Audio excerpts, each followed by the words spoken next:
Ini tegak satu yang perfect. Kalau bacanya alif yang tegak satu seperti pulpen, namanya huruf huruf alif. Kemudian yang bentuknya seperti perahu ada titik di bawah, itu lain lagi. Huruf yang perahu dan titik di bawah berapa? Huruf B.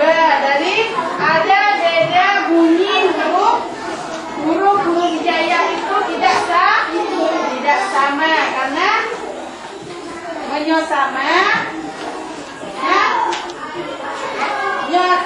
sama dalam pengucapan tidak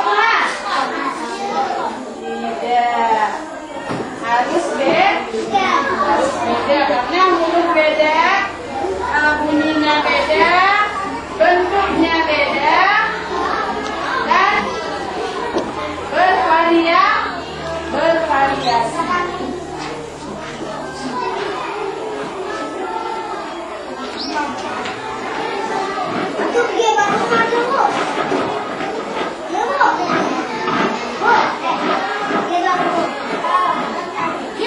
Jadi sekarang coba perhatikan lagi.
Sudah tahu?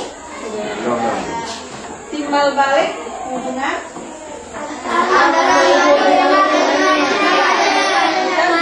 apa itu polusi? Apa itu polusi? Kemudian kita tahu juga apa itu reboisasi. Kemudian ibu tadi sudah bilang apa saja